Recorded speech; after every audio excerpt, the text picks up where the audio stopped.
The Raja Saab trailer అయితే వచ్చేసింది. Rebel fans ఎంత ఎంత ఎంత అగలి మీద అన్నారు బాబు. నిన్న రిలీజ్ అయిన ట్రైలర్ 21 అవర్స్కే 13 మిలియన్ వ్యూస్ అంటే అబ్బో మామూలుగా కాదు. సో మొత్తానికి ట్రైలర్ 334 సెకండ్స్ మీద వచ్చింది. ప్రభాస్ ఫ్యాన్స్ కి మాత్రం కన్నుల పండుగ అసలుకి. 334 మినిట్స్ ట్రైలర్ అంటే అబ్బా ఎంత మంచిగా అనిపించిందో చూసిన తర్వాత. ట్రైలర్ రివ్యూ గురించి మాట్లాడుకున్నట్లయితే ట్రైలర్ చూసిన తర్వాత నాకు ఒక్కటే అనిపించింది, డిసెంబర్ 5 నుంచి జనవరి 9 సంక్రాంతి బరిలో దింపాలన్న డెసిషన్ తీసుకొని చాలా పెద్ద తప్పు చేశారు మూవీ టీం.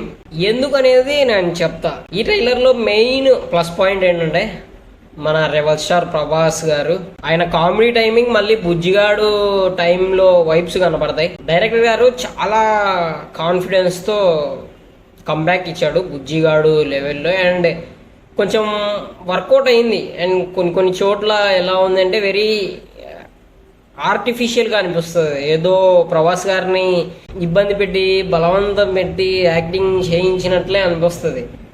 లైక్ ఆది పురుష్ కట్అవుట్ తోని సలార్ కట్అవుట్ తోని కామెడీ చేయడానికి ట్రై చేసినట్లు అనిపిస్తుంది. కాకపోతే ప్రభాస్ అన్నలో కామెడీ చూసి చాలా రోజులు అవుతుంది కాబట్టి వీ కెన్ యాక్సెప్ట్. ఎందుకంటే ప్రభాస్ అన్న దగ్గర నుంచి కామెడీ చూసి చాలా రోజులు అవుతుంది, చాలా సంవత్సరాలే అవుతుంది. సో ఎలాగోలా అడ్జస్ట్ అవుతాం ఆ విషయంలో.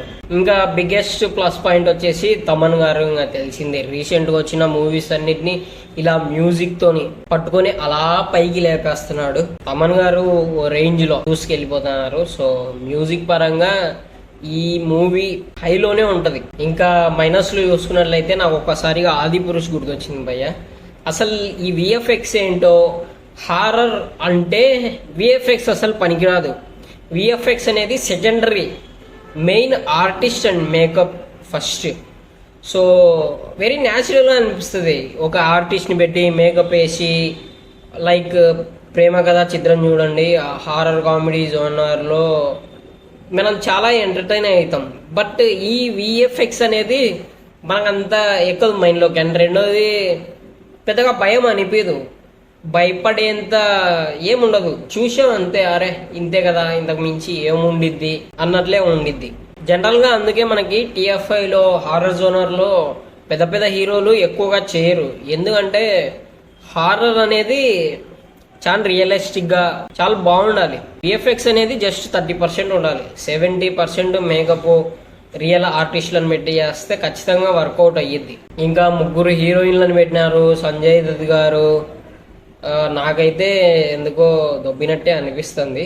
ప్రభాస్ అన్నది మాత్రం చూడొచ్చు అంతే. ఆ వింటేజ్ ప్రభాస్ గారు స్క్రీన్ మీద అలా నడుచుకుంటూ వెళ్తుంటే ఓకే, ప్రభాస్ అన్న కోసం మూవీకి వెళ్తారు. కానీ 3 hours 30 minutes రన్ టైంలో రిలీజ్ చేసే ఈ మూవీని థియేటర్లో మాత్రం చాలా బోరింగ్ గా రన్ అవుద్దేమో అని ఒక థాట్ వస్తుంది.